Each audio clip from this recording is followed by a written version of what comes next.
All right, can everybody hear me in the back? Thank you. As Dr. Teutsch mentioned, I'm kind of caught between being a specialist in two different ways. I am the newest extension specialist in the Department of Plant and Soil Scientists, and I am the oldest extension specialist in the Department of Plant and Soil Sciences, okay? I have given a lot of talks in front of farmers groups because a lot of the work that I did over the years was applied research that was generally intended to be more beneficial to growers than academic journals. But what I'm going to talk about today is this issue of sticker shock on fertilizer. You heard JD use that term. Well, trust me, sticker shock is pretty real right now. When I wrote the article that's in your proceedings document, I used data from October the 6th. It's gone up significantly since then. In the past month, depending on which product you're talking about, it's gone up between 10 and 25%. Urea is at $7.20 a ton roughly, DAP's at about $800 a ton, potash is about $7.10 a ton. This works out to 78 cents per pound of N, 56 cents per pound of P2O5 after I assume that every buyer of DAP is going to get that N value that they had in urea, right, okay? And I also get 79 cents per pound of K2O. That's a lot to pay. What this really means is we need to tighten up nutrient management. We really need to think about doing a better job of managing those nutrients, both the ones we already have as well as the ones we're likely to be applying. The first thing I'm going to tell you is remember what Dr. Green showed you. Herbicides can help make that fertilizer investment go a little farther at growing grass and not growing weeds. It's also true that in some situations the herbicide alone actually caused enough grass growth that it substituted for a chunk of fertilizer, and it'll do that if that soil environment has a fair bit of residual fertility. Residual P and K, a good nitrogen cycle, which I'll get into more details. So you might think about situations where you can avoid putting fertilizer on but still get better growth by doing some better weed control. That's when I'm talking about a real integrated kind of approach to these challenges. I'm going to use the 4R concept, the right rate, at the right time, the right source, and using the right placement. But I'm going to reconstitute it from what the row crop crowd wants to a pasture system, and in a pasture system you don't get to consider just the soils. You have to consider the forage and the livestock if you really want to do a better job of nutrient management in that environment. Critically important though, putting fertilizer on to grow forage that you don't need doesn't do anybody any good, except maybe the fertilizer retailer, okay? I'm not against fertilizer retailers, you know, but the question is, do you want your grandkids to go to college or do you want their grandkids to go to college? Okay? I'm interested in a better balance of that because I get more enrollment at UK and therefore I do better if there's more kids going to college, okay? As JD points out, there's other things that fertilizer will help do for you. I mean, you can make that forage more competitive against those weeds, okay? And that might be, when fertilizer is cheap, a better way to go, but when fertilizer isn't cheap, maybe the herbicide or some other approach to controlling the weeds might be better. You can get improved stand health. You can improve forage persistence if you maintain a proper level of soil nutrition. Soil nutrition is a lot like soil health. It's not the only thing, but it's a big part of it. Pasture nutrient removal is largely driven in pasture systems by animal removal. Typically though, what's nice about the system is the actual removal in the livestock, milk, meat, calves, is lower than what we experience in other production environments. But the other losses are no less important. If you don't do a good job of controlling erosion, trying to minimize runoff as best you can, and trying to control what's called chemical fixation, the loss of bioavailability of P and K because they're now fixed and less plant available, held by soil particles, you can have some other problems. So you need to avoid those. You need to have a robust forage sward, a robust forage stand, because it slows down water movement, quickly takes up soluble nutrients as they're made available by that microbiology that Ed talked about in the first talk. This is a slide that Dr. Teutsch provided me with. Being mostly a row crop guy until I got my extension appointment and I'm based at Princeton now, I didn't have a repertoire of slides like this, so I thank Dr. Teutsch for helping me with this. But you can see we don't remove, in terms of the animal, the calves and the milk and the meat, we don't remove a lot of potassium, but we do remove a chunk of nitrogen and a chunk of phosphate with each one. The imports we make into this system are fertilizer, if you need it, manure from the animals in particular, putting legumes into the system for nitrogen, and feed if you need it. By the way, in terms of the trace elements, don't kid yourself. When you put a trace mineral block on the soil, as that animal utilizes that trace mineral, then urinates or defecates, those elements get recycled in the field environment. And we're exporting calves, beef, and in some cases some milk. If you've never heard anything else, hear this. You can't deal with high fertilizer prices without a soil test. You can't. You can't make a plan. You have no data that's worthy of the management you're going to invest in this. It's not perfect. No procedure like this is perfect. Every field is somewhat of a unique environment. But it's especially important when prices are high because it allows you to target those lime and fertilizer applications to the pastures where you've got a greater potential for a profitable economic response to that application. Standard rule, take a composite sample from each field, pasture, area, wherever you want to consider some unique management that you're going to fertilize accordingly. 15 to 20 cores, 4 inches deep. Put them in a plastic bucket, no metal please, and mix them up good. Put it in the bag and take it to your county agent. You're going to get a soil test report from UK that's looking like this.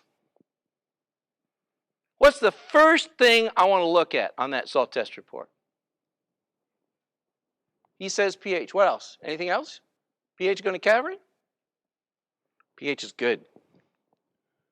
I want to know, I've got a number of reasons for doing that, particularly in the situation we're in, but to me, the pH is that chemical environment that I'm trying to understand what I'm going to put these other nutrients in, what I'm going to try to grow these legumes in, what kind of an environment. Soil pH and lime requirement are critically important because they have a, well, right now, ag lime is widely available. No notable price changes except for one thing. Trust me, as diesel prices rise, your delivery fee on lime to the field will increase. I mean, that's just, but there's no other crap going on like Mosaic suing in federal court or in the federal regulatory system to get Moroccan and Russian phosphate have a 20 to 25% duty imposed. That drove up the price of phosphate for everybody. So liming your most acid pasture soils is a high priority because you want to create an environment where one of the other source substitutions I'm going to recommend, legumes for nitrogen fertilizer, is going to be more successful. You want to maintain optimal nutrient availability, especially for phosphorus, and you want to make sure you maintain your forage legume numbers, plant numbers. You want to encourage their growth, and you also want to encourage nitrogen fixation by the bacterium that's associated with them. In the soil fertility business, this is called the missile diagram. The width of this thing is proportional. The wider the band, the more plant available the nutrient. So we look at this, if we maintain pHs between 6 and 7, we generally have the bulgy part of availabilities occurring for the micros and for the macronutrients in that pH 6 to 7 range. Now, if I'm in a clover grass situation, I'm going to be shifted down maybe towards 6, 6.2. I can go that. But if I'm going to be in alfalfa grass, then I'm going to be up above 6.5. What's next? What are you going to look at next? Notable, there is no soil test for nitrogen that is valid in the state of Kentucky, period.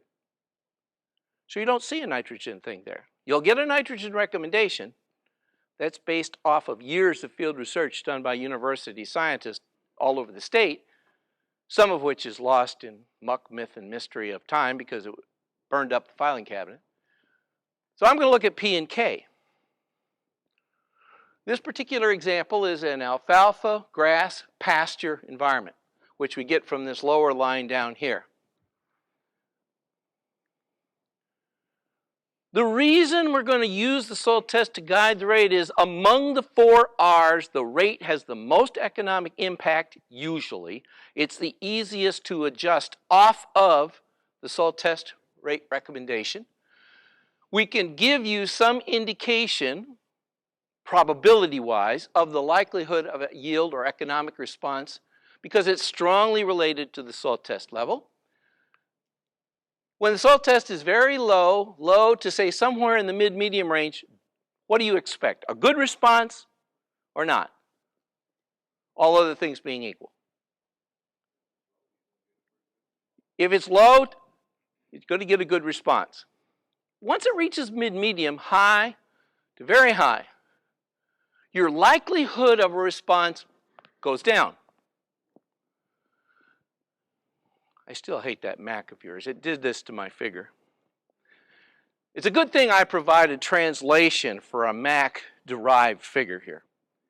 So what we have on that axis up there was the probability of a good response to fertilizer and a probability of an economic response.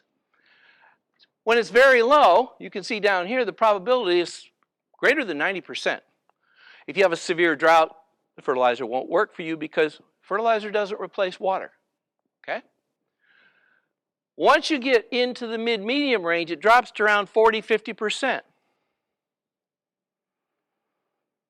The row crop world is a lot different than the pasture world, and it really gets weird when we have $6 corn and $16 beans, because they're going to say, well, Grove, I've got 15% chance at high, so I'm going to put a dab of fertilizer on at high. And trust me, they do it.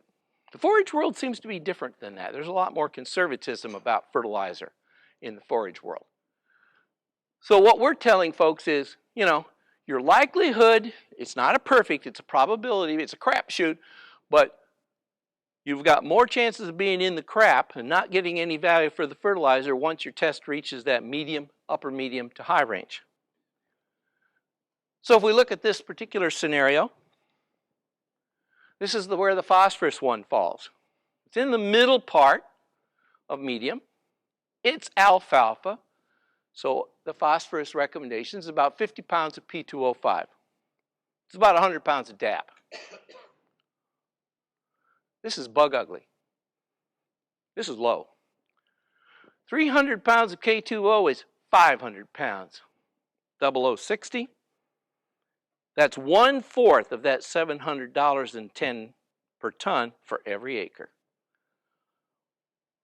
Okay, that's a lot of money. You might want to shave a little off the top of that, but you can't do much because with alfalfa, it's a potassium lover, and if you're that low, you're going to have risk of not having that stand longevity that folks have talked about.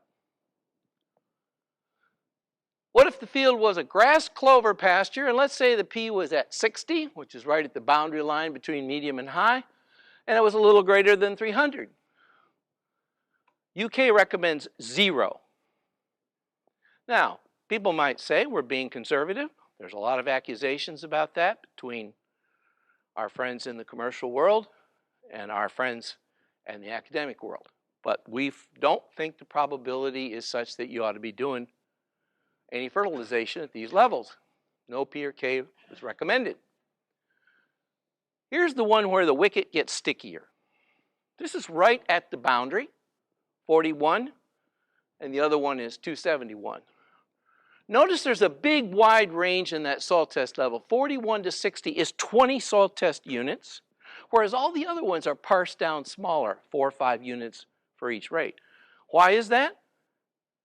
That's called maintenance fertilization. Probability is not great, but let's assume you want to maintain the soil test level in that range. The problem with that is when the prices are the way they are, maintenance fertilizer isn't very affordable. Now, I could say that if you let it drift down a bit, prices are going to be better. Next year, I'd be a damn liar. I have no idea what prices are going to be next year. But I do know it'll drift down because you're going to remove some of it, and some of it's going to be fixed. However, this truism is from a colleague of mine who passed away a number of years ago, Grant Thomas. Putting fertilizer on the soil like maintenance, you think you might be putting it in the bank. You know, I'm making my soil better for future generations. Leave the money in the bank, the dollar bank. Because the soil bank account never pays positive interest, ever, where nutrients are concerned. You have put something out there that will always be subject to a number of losses, whether it's erosion or runoff or just plain chemical fixation in the case of P and K. The uncertainty of all that even makes them even less valuable because you don't always know what's happening with time. Whereas the dollars in the bank, yeah, you know the rate of inflation, so they may be a little negative relative to the interest rate you get to, but you know what it is. You don't have the uncertainty. Doses of needed fertilizers typically tend to be more efficient than doses of maintenance fertilizer over time. This is a different soil test report. I admit the crop being grown here is 200 bushel corn. Love it. But on the other hand, soil test phosphorus is 199. UK stops recommendations for corn at 60. It has a 344-pound K-test. We stop at 300. Notice what this outfit recommends. It's a red circle for a damn good reason. Okay?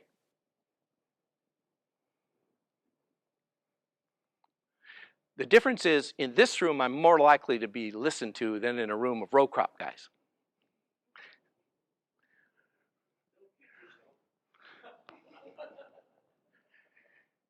Timing is always important. A product like lime needs to be applied usually the fall before so that you get enough time. It's a slower reaction. You need to let it time to react to raise soil pH to the range you want. If you use an organic material like poultry litter is not a bad product, but it takes some time. You need to think about getting it on so that it gets mineralized and is available to the crop. Soluble fertilizers, particularly nitrogen, should be on time. You don't want them too early, because if you don't have anything there that can adequately utilize what you've put on, you're going to, again, have nitrogen subject to losses. You can't let it be too late when the crop's already this tall because you're not going to get the utilization to grow more forage that you need.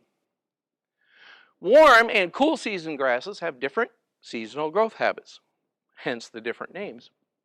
And they have different optimal soluble nutrient, particularly nitrogen timings. This is a slide, again, I got from Chris. On my own farm, I have both Bermuda grass and fescue. And we move cattle in the midsummer. We try to keep them a little bit more off fescue and a little bit more on Bermuda grass so that we reduce, because I have toxic fescue. I try to dilute it with clover, but it's sometimes better just to move the cows over to the Bermuda grass. I also have Easton Gamma getting established so I can move them too. We look at this though, we can see that fescue with clover has a much different growth habit than Bermuda grass. So we're going to time that first nitrogen pulse to fescue to get there just as it's starting to take off. Now you saw Matt Dixon's presentation. You're going to know what that is every year. You're going to set it using a calendar. You're going to be out there looking at your grass, looking at growing degree days, and thinking about, this has already started early. So I need to be thinking about getting it on a little earlier than what was on in a more normal year. Same thing occurs here.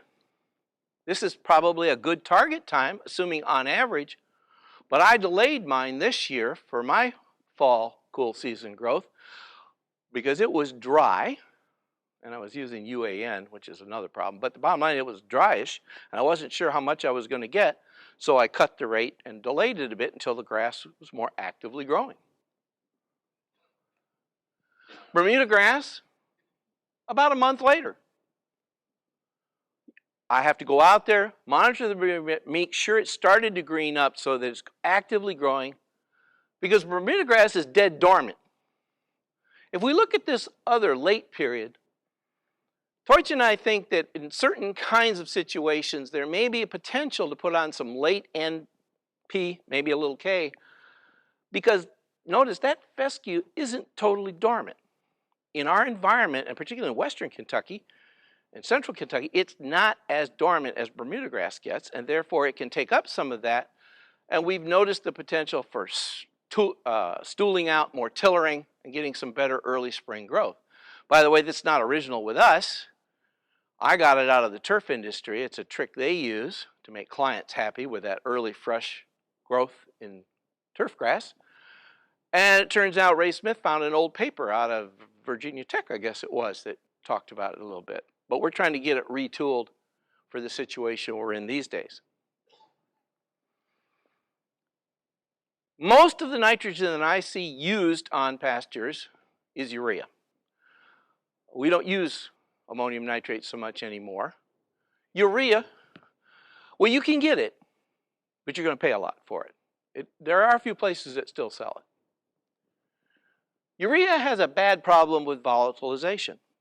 Volatilization is driven by an enzyme called urease. Urease is an enzyme. It's not a living cell. It's an enzyme that can function as long as it's on the surface of a leaf or surface of dead residue. That enzyme is active. When it's moist on that surface and the ambient conditions are warm and breezy, the enzyme just keeps churning as it takes in soluble urea and kicks off ammonia gas. You can lose 40% in 2 weeks. How do you control that? One thing is try to avoid that nitrogen source, if you can, with applications after May 1 because it gets warmer after May 1. And if you look at the climate projections, it'll soon be April 15th. Another thing, this is what I personally do because I use urea at least for the first 2 nitrogen applications I make. I want to have a 1/4 to a 1/2 inch of rainfall within 72 hours. In my case, I try to time it within 48. Now, I have a friendly fertilizer dealer who has enough buggies that I just say, I'm looking at this rain and I'm going to put it on then. An alternative is also to add a urease inhibitor to the urea prior to its being applied. It'll give you anywhere from 2 to 3 weeks of reasonable control, and usually within that window you'll get a shower.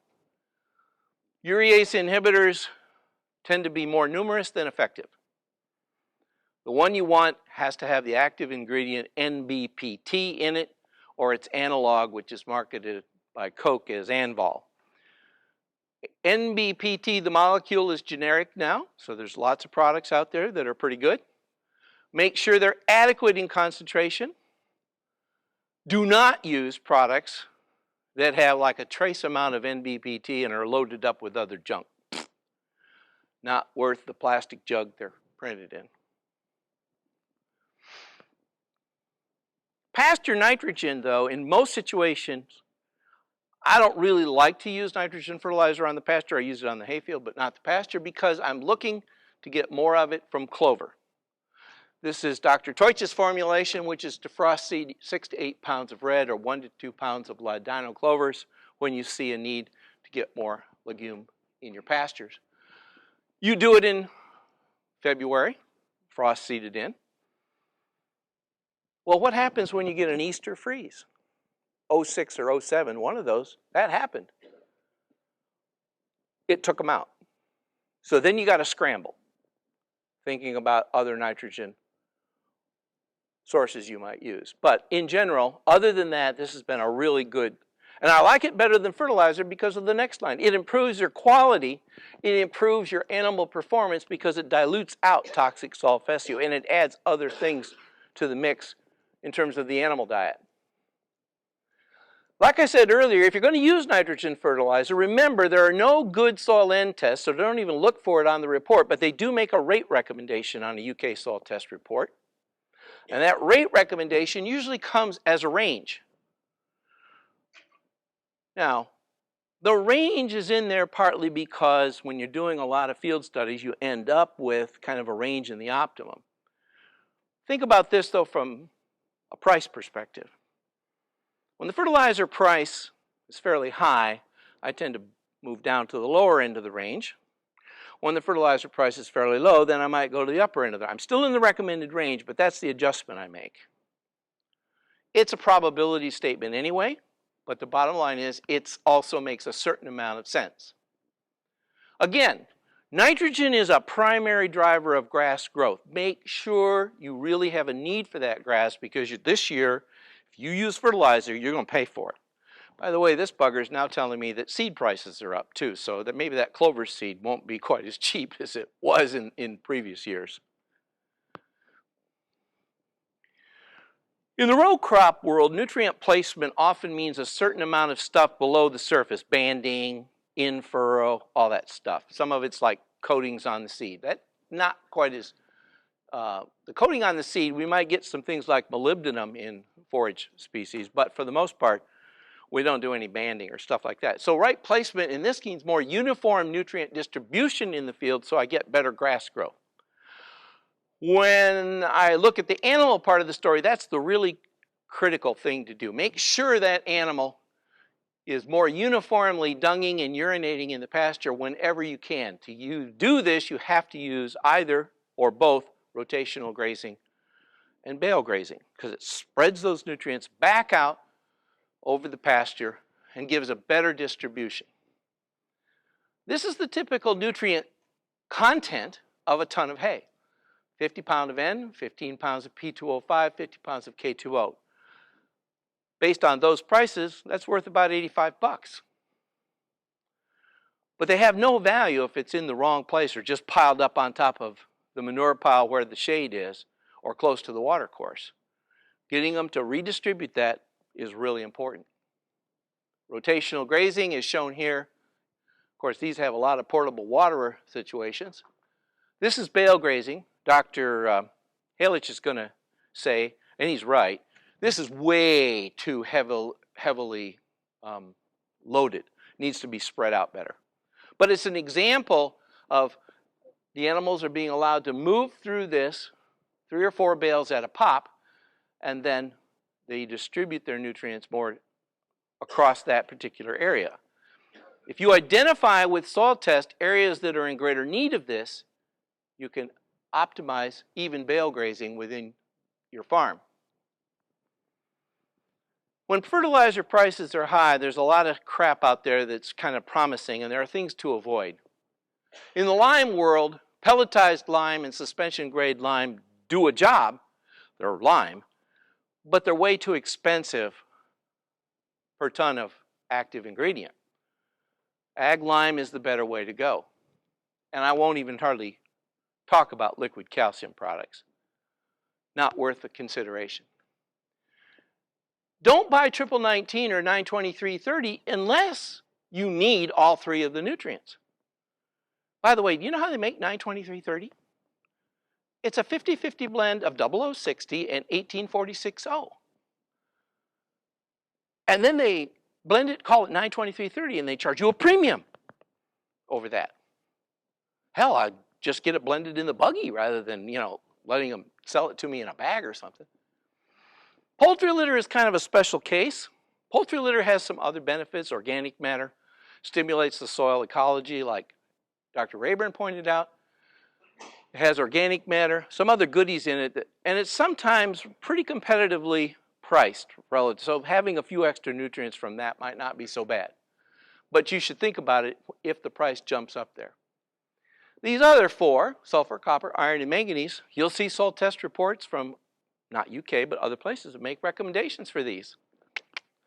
There is no valid soil test for these four elements for this state. Whatever the hell the number says, it ain't worth a tinker's do-da-day. If you have a tissue test from a previous year that says this crop needs some manganese or whatever, then okay, I might buy that. But I'm not going to buy it based on a soil test. They don't exist. Low analysis or microbial products that are often too good to be true as dry fertilizer replacements. I won't even, the liquid humic acid, humus, humate stuff, you put on a quart per acre, you're putting on 1/10 of a pound of humus and you've got, at 0.1%, you got 2,000 pounds per acre out there. I love these additives. You put them in with the fertilizer and they're supposed to make the fertilizer nutrients more available. I tested one of these biologicals and the guy, some guys just force their money on you, okay? It's just the way it works. So I pour it in the jug, and as I'm pouring the jug into the tank, I remind, this is liquid UAN I'm putting this in with. I have to remind him, I says, in this state we salt cure hams. And sure enough, it killed every damn bug in the jug. I love this particular product. It looks good on the analysis side, 1185, but you look at it for alfalfa, it's supposed to have 1 to 2 quarts per acre. What does 1 to 2 quarts per acre actually deliver? Well, here's what you get. 1/2 pound of nitrogen, 1/4 pound P, 4/10 of a pound of K. Ain't worth a whole lot. You could put on 10 gallons. You don't want to think about what that costs. And you end up with numbers that are 5% of what corn takes up and probably less of what alfalfa takes up. The first 2 quarts probably cost you $25 an acre. 10 gallons? So these are the following most valuable take-home points. Soil test. You need the data for your nutrient management. Apply lime first and foremost if it's needed on the paddocks where it's needed. Don't apply fertilizer P or K unless the soil test P and K is medium or below. Time those applications to optimize either cool season or warm season forage growth. Try to avoid urea volatilization as best you can. Frost seed clover into pastures, it's a more desirable end source. And use the lower end, right now anyway, of the range and recommended end rates, and be sure you need the forage you're trying to grow. Implement rotational grazing if you can to improve dung and urine distributions in pastures. Feed hay on pastures with low soil test values and move hay feeding points around the pasture to improve nutrient distribution. Bale grazing is a great way to do this. Now, on the soils that I farm, bale grazing works, but I strongly recommend that wet soils or wet-natured soils be grazed when the soil is drier in the fall and then move on to better soils for the winter feeding. Avoid products that are too good to be true, promising great availability from small quantities of stuff as a substitute for more larger amounts of fertilizer or lime. Plants grow on the basis of pounds of nutrient per acre. Don't think an ounce of this or an ounce of that, unless you're putting on molybdenum, is going to be much of a substitute. Thank you very much.